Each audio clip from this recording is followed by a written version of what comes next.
the philosopher Immanuel Kant said this once, and it resonated with me. Kant said, "There are two things that continue to fill me with wonder: the starry heavens above and the moral law within." And for me, those two aspects of reality really point towards theism, towards a God who is necessary, infinite, and has created the world. Well, beautifully put, as always, Trent. Although there are more than two things that amaze me when I look around the world, or capture my imagination, let's say. Of course, the stars at night are incredible. The moral feeling that every person intuitively has, except maybe a few eccentric examples of human beings who don't appear to have that within them.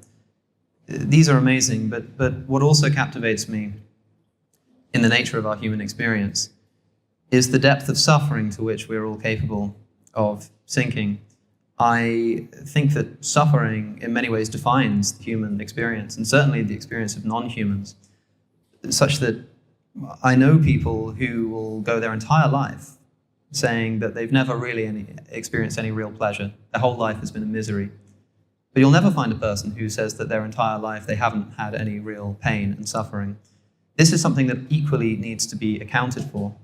Now, to me, I said this in a conversation that I had with Trent and the others yesterday.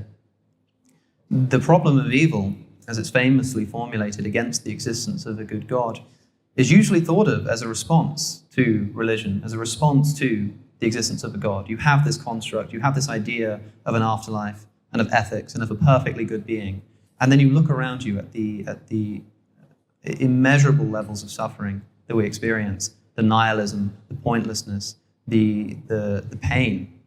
And we say this causes a problem. It's a response to it. But I think this is exactly the wrong way around. I think that the suffering came first, the nihilism came first, and that religion itself is a response to this. And so if you're wondering why it is that, of course, when you look at the nature of our human experience, why is it that we have this wonderful thing that seems to just explain it all away and give us a kind of comfort that we so desperately need? Well, maybe that's because it was how it was designed. The greatest accounts of nihilism and pain and suffering and of reaching out to God and finding no answer can be found in religious scripture. You can find in the book of Job the experience of a man who is suffering and doesn't know why. You can find in Ecclesiastes the lambastation at the meaninglessness of existence, the toiling and the toiling to no end, the fact that eventually all of our achievements will be given to somebody who is unworthy of them when we die and have to pass everything we have on to another person. And the book of Ecclesiastes ends with saying, this is the conclusion of the matter. Fear God and keep his commandments. That is, you have pages and pages and pages of nihilistic outcry. Somebody saying they just cannot understand why everything is so meaningless. They cannot live a meaningful life. They cannot find pleasure and joy in anything. And the conclusion of this is fear God and follow his commandments. It's kind of tacked on at the end there. The author of Ecclesiastes, the person who wrote it, is reporting the words of somebody else, Kohelet, who is the one who's the nihilist. And at the very end of this, the author adds on their own addendum where they say, therefore, fear God and keep his commandments. And what does this say to us? It says to us that maybe this is just a way to escape the suffering. Maybe we just all recognize that we've been dropped into this completely ununderstandable circus of pain and torment and confusion, and we have no idea what's going on. We have no idea where we got here, and it's terrifying. It's scary. And so we come up with a way to try to console ourselves in this situation. Now, if we look at how suffering is embedded into not just the human experience, as I say, but also the non-human experience, then we can ask a simple question. What would we expect to see if Christianity were true? What would we expect to see? How would we expect life to have evolved? What would we expect people's interactions to be like?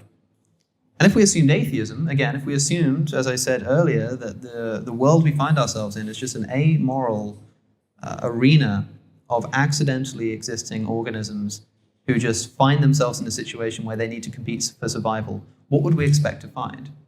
And what do we find? We find a system of natural selection which explains the origin of species on planet Earth, which is not, it doesn't just entail, but is based upon suffering and death. Survival of the fittest entails the death and destruction and suffering of the unfit. 99% plus of all the species who've ever existed on this planet have been brutally wiped from existence. Even within the history of our own species, we've got all kinds of sufferings involved in its development throughout its history. Now, this kind of stuff is embedded into the very machinery by which God chose to create human beings. I'm not saying this can't be explained by Christianity. Of course, you could say that maybe this is all part of some grand plan. Maybe the suffering is compensated for in the afterlife. Maybe animals do go to heaven after all, and it just kind of makes up for all the suffering that they're forced to undergo. I'm not going to say this is impossible, but I'm going to ask you what you think is more plausibly the case if we assume either hypothesis. What would you expect to see? I don't think we'd expect to see anything like this if we assumed that there was a benevolent invigilator.